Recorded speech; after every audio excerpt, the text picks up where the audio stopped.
Hi everyone, welcome back. Today we're going to be making flowers. Something very simple and easy. I like these a lot.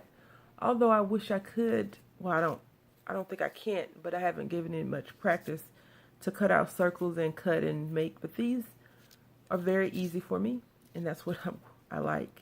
Something that's not too complicated. We're going to be using, well, I've used this Sizzix Flowers 3.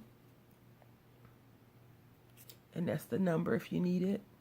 And I got it from Tuesday morning, so that's the number if you need that as well. And it cuts out 3 pieces. This piece, and this piece. So what we're going to be using are some buttons that I got. Some random buttons. As you all know, I told you previously I like buttons. I'm going to be using this piercing tool. I'm using hot glue and some Elmers school glue to connect everything together. So I'm going to move some of the stuff out of the way so we can get a better look at everything. Okay, so I've moved some excess stuff out of the way, and I just want to quickly talk while I get set up. So I was die cutting using my second die cutting machine that I had on standby because my other one, Betty Jean, rest her little die cutting so is no longer working. I contacted the company and I sent a picture of the piece that I needed to replace it, and I haven't heard anything from them yet. So I'm hoping they'll contact me and send me the piece I need. It's a small little piece, but one little piece really makes a big difference.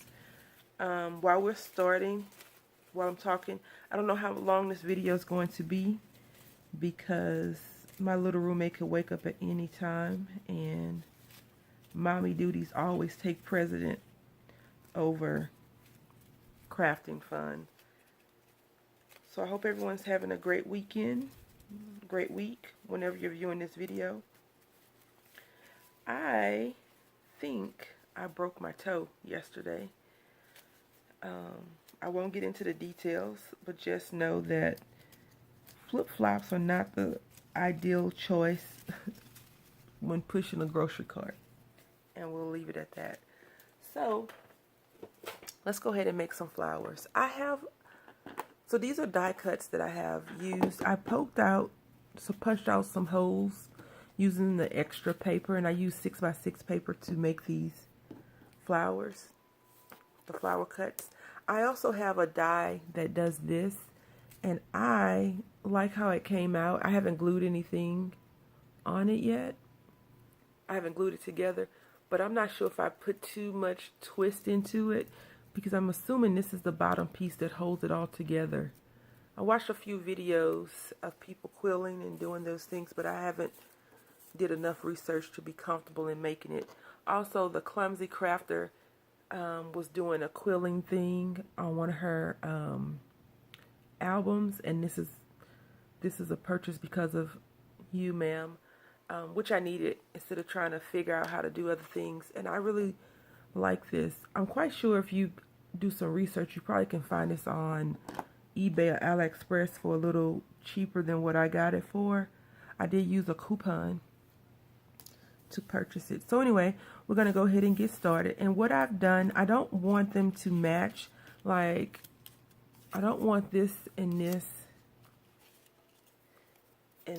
to be the flower. I want it to coordinate but not match. So what I'm doing is I just pick out a random color flower. And none of these are front and back. These are all single-sided except for the plain paper ones.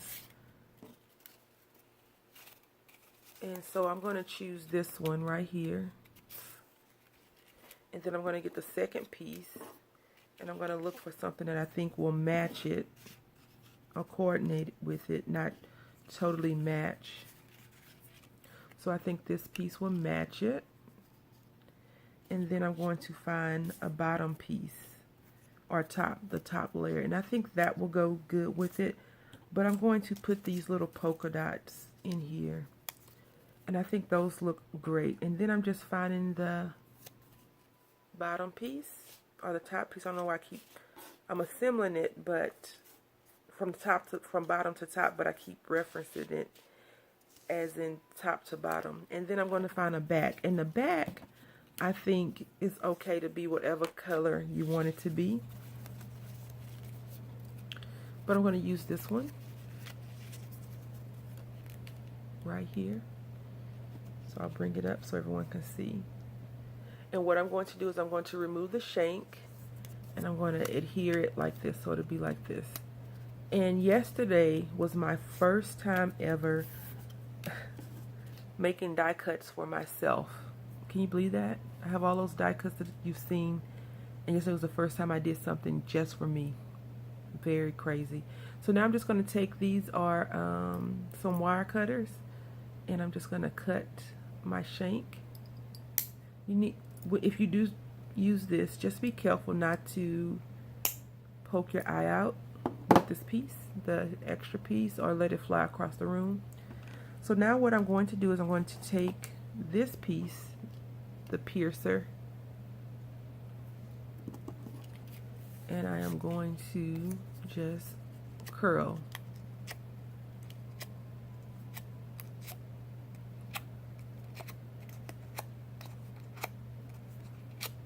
It's not true curling, but it's not going to be flat. And I showed you the die already, but I think they really intended for this to be used on fabric, because those pieces on that die definitely look like fabric pieces. But I wanted to do this because I wanted to make some paper flowers. Let me adjust this camera a little bit. Okay, that way you can actually see what I'm doing, and I could see what I'm doing a lot better. You don't have to use wet glue if you don't want to. You can definitely use dry glue or your heat gun if you so choose. But I just like the wet glue. I guess it takes me back to younger days, better days, when all you had to do is not eat the glue. You know, that paste. I haven't seen paste in a while. Not that I've been looking for it. And what I would recommend, but since I'm gonna make a few of these on camera, I would recommend that you gather a few pieces out, because I do have my glue gun on, and I just don't like for the glue to drip. I'm using a AdTech high temp glue gun. So just be mindful of that when you're assembling your pieces together. It will probably be beneficial to go ahead and get everything together first. And I want this to kind of be light, because I haven't debated on whether I'm going to send these in as entries to the challenges that I'm in, or if I'm going to keep them for myself to put on projects that I'm sending out whenever I do send out more projects. But for now, I just wanted to do something. I haven't really had a chance to craft lately. I haven't had a chance to do much of anything lately. As you all know, I try not to come on and be a negative Nancy about anything that's going on in my life. So I'm just having some work problems with my co-workers. So anyway, we're going to do one at a time. And what I do is I just glue a little circle, just like that, and I adhere it. And it's really easy to follow, because you can't mess it up once you adhere it, because the hole is there for you, very apparent. But I do tend to do things crooked, so if you're like me, just be mindful of your little hole. And I just hold it down. And right now I don't put too much pressure, but I do hold it down. And I probably put a little bit too much glue on the top layer, which is fine. And now what I'm going to do, I'm going to take my glue gun that's dripping. And this is not my normal glue gun. This one only has high temp. The other one has high and low, but I found out that I do like the high temp better. Okay. My little swirls don't work, but I do it because, when in Rome. And you just put that little piece right there. And it may not stick that well because the backing is what really helps it to stick, which is this piece. And I just glue this around in a circle just like that because I don't want to get my wet glue on my hot glue. And then I just come and I apply it just like that. You have a button, excuse me, a flower. And the reason why I do it like this with this piece on, because if I do send this out, I want to put it down. I've received some flowers from people that have used a plastic sheeting and just put the flowers down like that. So that's why I want to do that. So I'm going to make a few more on camera. I'm not going to speed the camera up because I don't have that great of editing skills, but we can just hang out if you like. You've already seen how I do it, so if you are inclined to not watch anymore, that's fine too. I do have another video that I want to make in reference to the Christmas in July, but I'll go ahead and discuss that right now. So what Christmas in July is, it's going to be a hop, and I really hope that the people that watch the videos and make videos would join in. It's just going to be where you create crafts, Christmas crafts, if you believe in Christmas or you celebrate Christmas, Christmas crafts every Sunday of the month of July. And it's going to be a hop. Myself and Ruth Inkswell, we've discussed it, and we'll be the people that you can contact.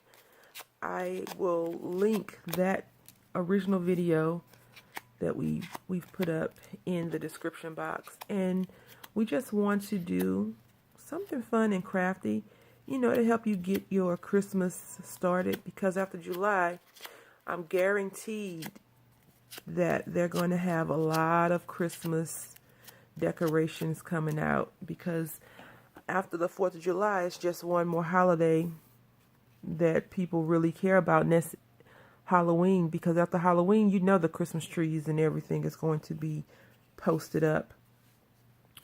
And so now that we've done this one, and this is cute, I really don't care for pink, as you all know, but this was in one of the 6x6 pads, and it's probably a baby shower pad or for baby girl or something like that. And so I was like, what better way to use this than to make some cute little pink flowers for people that are into cute little pink flowers. I am not into cute little pink flowers. I have never been like the traditional, made a mistake there, got too happy.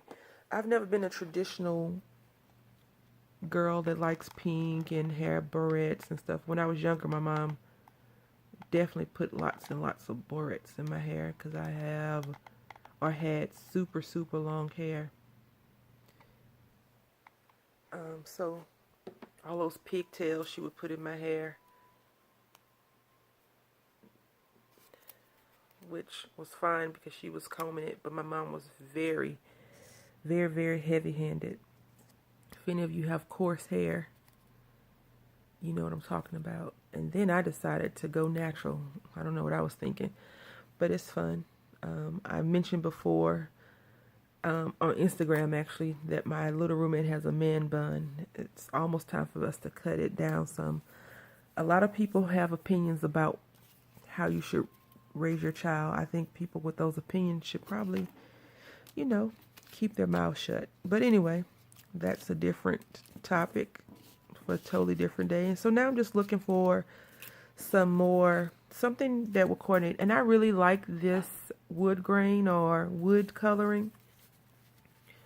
I like that a lot.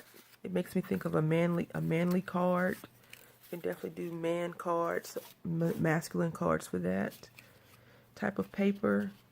Send them to the woods, put some deers on there or something like that. And again, you don't have to not match them up if you want them all to be the same color. It's totally up to you. It's your creation, your project. But I just didn't want to do that.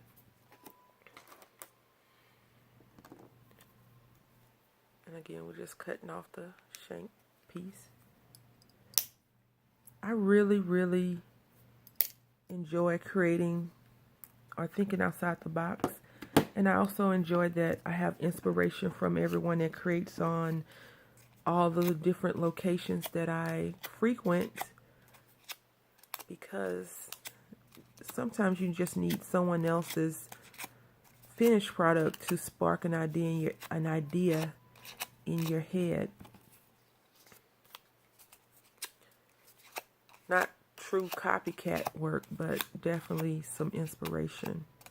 That's what I tell everyone when I see their projects, because a lot of people are awesome crafters and creators, and you're like, oh, I would have never done that with this tool or this type of paper. I never would have thought of that. Like, I've seen things in a store and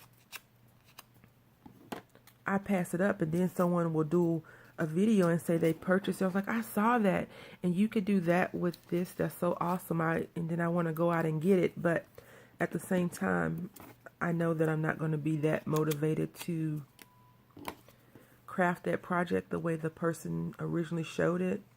So I kind of leave it there on the shelf unless it's like something super awesome, like napkins.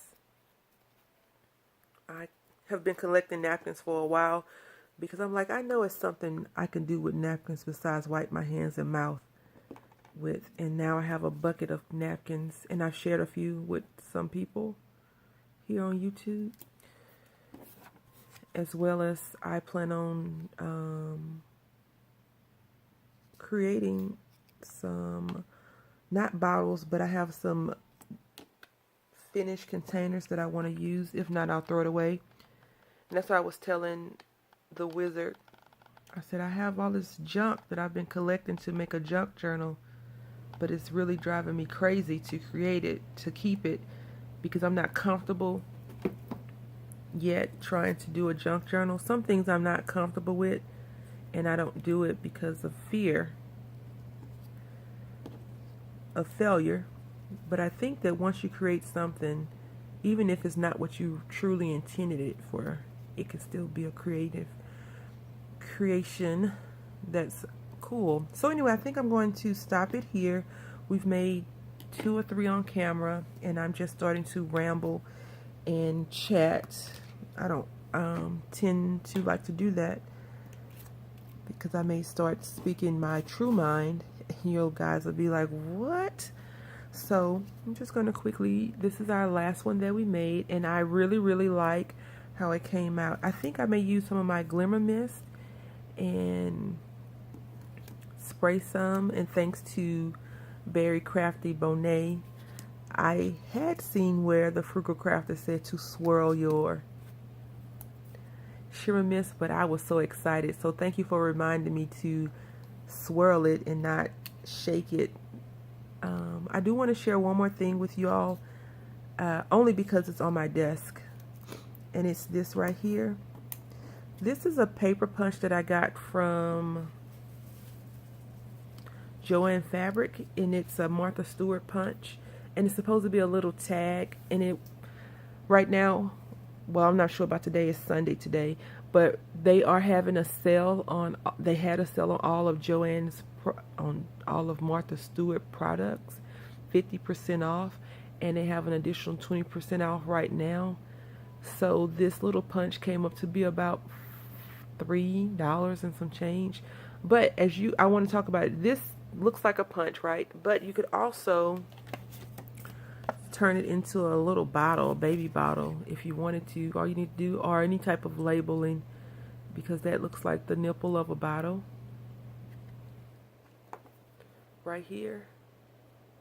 So you could put like a label on here, or you can make this, you can put a cap there or something. So anyway, I just want to share with you what alternate things you can do with your punches versus just doing what the traditional thing says to do. So anyway, I appreciate everyone. Thank you for watching. Happy crafting.